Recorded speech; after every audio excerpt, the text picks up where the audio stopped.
I think it's really important that we look at manifestation from a very grounded, practical perspective because while dreaming is a lot of fun, seeing those dreams turn into reality is even more fun.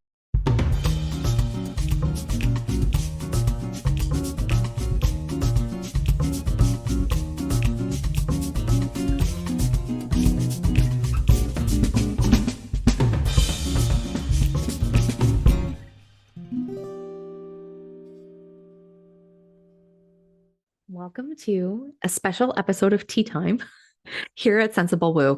I am bringing back a closing keynote that I had in a summit that was hosted inside my community back in May of 2021.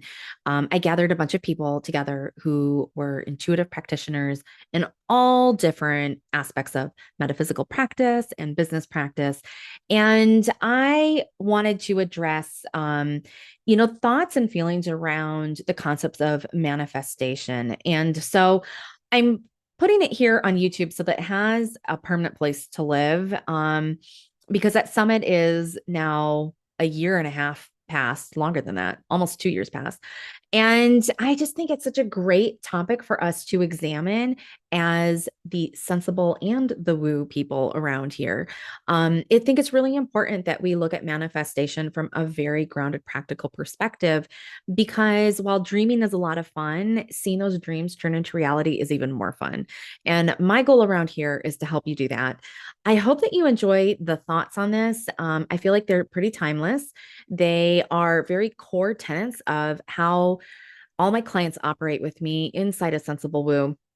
And I hope that having it here for you on YouTube is a place for you to come back, examine those thoughts and feelings for yourself, and figure out how you can bring more goals and dreams into a real, concrete, physical space in the coming quarter, in the coming year, whenever this video finds you, it's the perfect time. And with that, I hope it opens the doors of gratitude, which brings in, the space of abundance for you, which is so, so important in our day and age. Remember that to be in a space of abundance, you have to be in a space of receiving. And in order to manifest, you also have to be in a space of receiving. So, with that, enjoy these thoughts, and I will see you back here next week. Bye. Hi, thank you for attending the Intuitive You Summit. So, as you know, I am your host. My name is Mary, and I'm your Chief Technology Therapist here at Sensible Woo. And I'm so grateful to all of our speakers who've joined us today in conversation. They've been amazing guests. They've shared great wisdom with us, and they've given us a really beautiful picture of what it means to operate in that intersection between your woo-woo world and your very practical business world. There's a point where those two worlds come together. I personally believe that both of these worlds cannot exist without the other. I feel like when we are in our business side of ourselves, we are still fully embodying our metaphysical, intuitive practices and selves. And when we're doing ritual and being full on metaphysical woo woo, we are still existing within a practical human-based reality. And so the two are constantly intermingling. And I hope that this summit really helped answer that question that was brought to my doorstep multiple times over the past year, which was, hey, Mary, how did you build this business that clearly has legs? And also, you're fully embodying a lot of the metaphysical elements and the woo-woo side of life. So, I thought it would be fun for us to examine one final aspect, and that is the subject of manifesting, because it comes up so much in our metaphysical world, and it's becoming more of a mainstream thing that people like to talk about. But manifesting is a very special activity. And one of the things that I like to do in my community with my clients is to work through the human design system. So human design, for those of you who don't know, it's starting to become a bigger thing. It's finally having its heyday. But it's basically like the Kabbalah, the I Ching astrology, and a few other things all got together, had a baby. And it's a way for you to learn your own personal system about how you operate. So no surprise that somebody who loves business systems would also really gravitate towards a discipline of learning how to operate in your own personal system. So one of the things I love about human design is that it gives the most complex and rich picture of how you best flow in all different sectors of your life and your work. It's a great career development tool and personal and professional development tool. It also it also is not something that you just read or consume passively. So you're not reading your horoscope and you're not just listening to your monthly forecast on YouTube. Like, you actually have to do human design. You don't get away with just reading about it. You actually have to put it into practice, do it and practice and learn how it feels to embody your full human design. So there's 5 different human design types. There are generators and manifesting generators, and those 2 types run very closely together. It forms the largest percentage of the population. So if you're a generator or a manifesting generator, be happy for this. I hear from a lot of generators and manifesting generators that they wish that they were more special, or they were part of, these more smaller percentage types. And my answer to that is be grateful that you're part of the majority, because this world is built for you.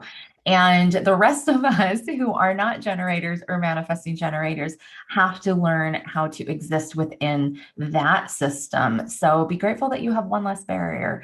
There are still things you have to learn, but there are some things in this world that are going to be a heck of a lot easier for you. So good for you. And then the next smallest percentage of people are called projectors. And after that, the next smallest group are manifestors. And after that, the very smallest percentage are reflectors. And I'm not going to get into a human design lecture here in this closing talk. Otherwise, we'll be here for like a whole nother week of the summit. And that would be fun. But I'm pretty sure you have things to do in your day. So all this to say that when we are talking about human design, what we want to do is look at what sometimes people kind of gravitate towards, and they say, ooh, manifestor, who's a manifestor? Well, you're talking to one. I am a manifestor. And I got to tell you, it's not all sunshine and rainbows. To be a manifestor, it's a pretty hard road.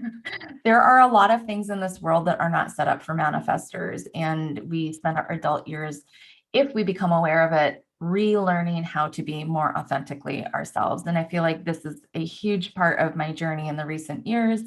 It's a big reason why human design, it just became such a big part of my own life, because I realized that all the friction I was feeling was, the result of trying to become a generator when I'm not a generator.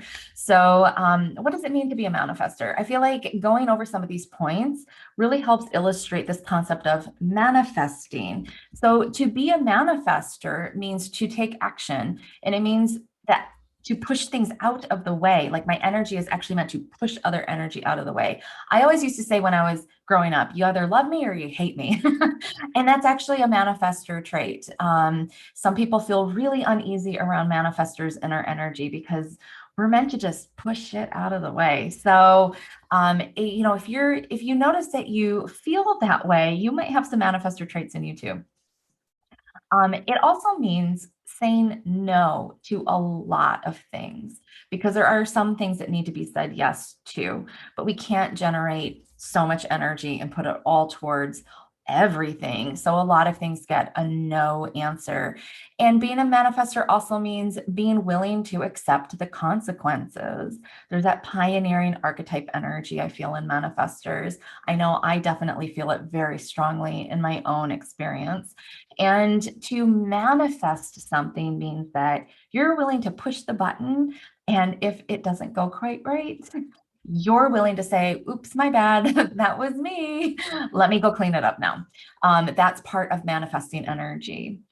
But most importantly, to manifest really means to be willing to acknowledge the constraints of this human experience, of this human world, so that I can then break them and create new pathways. That is a big part of my system, my personal system, my archetypal energy as a manifester in human design.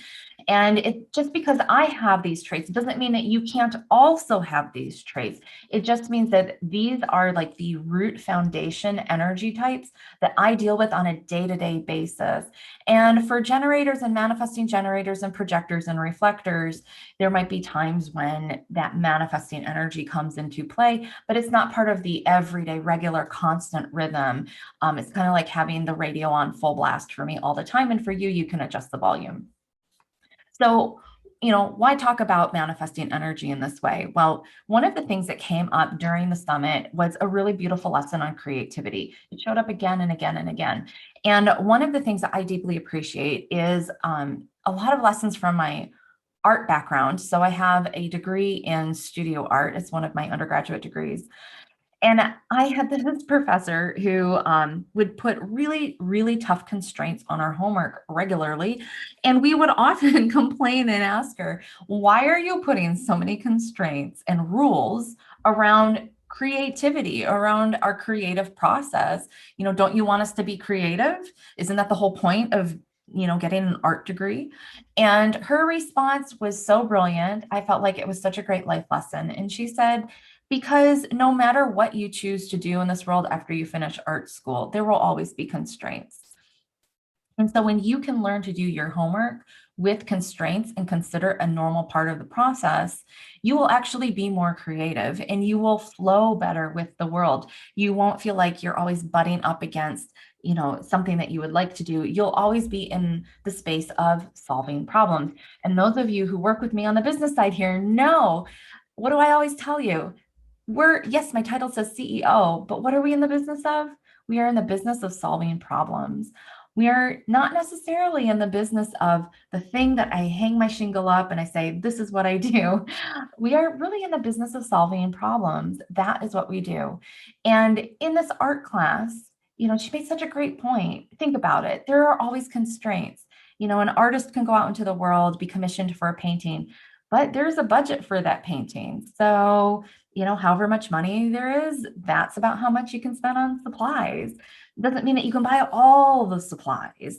Or there might be a constraint around time, that sculpture needs to be delivered for the, gallery opening by such and such a date. Doesn't mean that you can spend forever working on the sculpture. At some point, you've got to stick it in the kiln and fire it, or glaze it, or do whatever it is that you've got to do to make that thing be finished. So that is manifesting energy, believe it or not. It is the ability to take action, to make things happen, to decide, I'm going to put that out there. I'm going to make that thing happen. I'm going to put it out there and I'm going to call it done. And it doesn't necessarily mean that in the end, that thing you've put out into the world is the thing that was your ultimate vision or it seemed perfect for you. In the end, that thing is really just the next step onto the next thing that you're going to do. So, if you think about the process it takes to learn something, you learn something, and then you kind of finish your project and you put it out there. Well, maybe you realize that, what, I wanted to do something bigger, badder, better than that. It's going to take you less time to get to the point that you just finished and then start building on top of that. That is the iterative process. And that's what we're aiming for here in business too. The intersection of creativity with practical business building is so, so strong, at least in my view. And I hope you see that now too by hearing that story.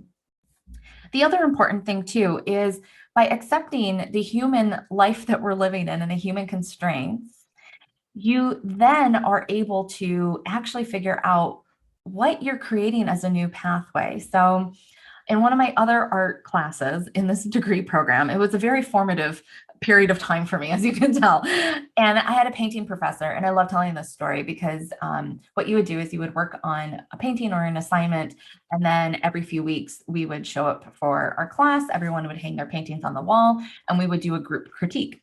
And in this particular class, there, of course, had been constraints and requirements around the assignment that we were working on. And the requirements essentially required a lot of things to be on your canvas. I'll just put it that way. And all of us had been working on our on our paintings for quite some time. And then this kid shows up to class and he has like one little red line down the middle of the canvas. And everyone kind of, gives them that like dirty look, like, how dare you like show up to class after we've been working so hard and you've clearly been skipping, and you show up and you want to tell us that you are experimenting with minimalism and abstract art. Maybe there's something in there. But I loved what our professor did in this class. He paused the whole critique time and he said, listen, he said, now I don't discount that you want to investigate minimalism and abstract art, but the fact is there was an assignment and you did not do the assignment. And this is such a great business lesson, because how many of us have ever, I've done it before, and if I've done it, I know you've done it too. And you show up in the world and you say, I just don't want to do that thing, so I'm going to do my own thing, except we didn't fulfill the requirements. And then we wonder, why am I getting a bad grade? Why did that launch fail? Why are the people not buying my thing? Why is nobody resonating with my message? Because there's requirements. There are things that we need to do for each other to communicate in this world. And so in this critique, the professor said, you have to look at everyone who came before you. And in this case, this fellow student, he had shown up and he started citing, very big artists like Picasso. That was the big example.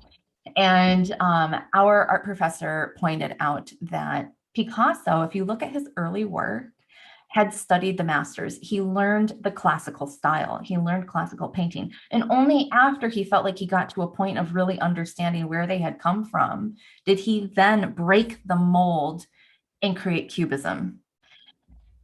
So you have to think of the same way in your business. You have to think about, where am I trying to break the mold too soon, too early? I've had a lot of people come to me and they're like, Mary, why don't you do this and this and this? And wouldn't that be so cool? And I'm like, I totally see that vision and I'm so there with you too. But you know what I know? I know that the world is ready for a certain amount of pushing the envelope right now. And this is where my human design manifestor qualities come into play, being able to recognize that if my energy is meant to push things and break boundaries, I have to know, where are the limits? What can people handle and what can't they handle? And so if you come up with something that's really brave and really bold and really beautiful, to you, I say, yeah, do it. And big, and all caps, A-N-D, and look at the constraints. Look at the constraints and the boundaries in your very human existence. This is where we have to accept our human existence and our human bodies, this wonderful flesh suit that we're wearing. And we have to accept that there is only so much that people can accept at the moment. And when they get comfortable with that, then they will be able to accept more and more and more. And you can hold the space for that big, grand, huge, gorgeous vision and slowly stair step everybody along the way to that. I have some pretty big visions around things that have to do with business and systems and manifesting. Yes, actually manifesting. But what you see for me now are things around business systems, productivity, time management. Seems kind of like, huh? Like, wah, wah, wah. That sounds kind of boring. But no, because I know that on the way to the big, big vision that I have, if people don't master these milestones along the way, there's no way that they're going to succeed in the big vision that I know they can achieve, because they need to achieve these benchmarks first. So, that's really the crux of this intersection of woo-woo with practical business. Because when we are intuitives and we're healers and we're practitioners of the esoteric arts, a lot of times we get really strong vision way out into the future. And I love those visions. I love them so much. But we also have to put a realistic spin on it, because while I can envision real far out and see something, that there's potential in something, in order to get there, I have to acknowledge, what are the boundaries of today? And I feel like this is where a lot of the friction happens in our metaphysical world with business.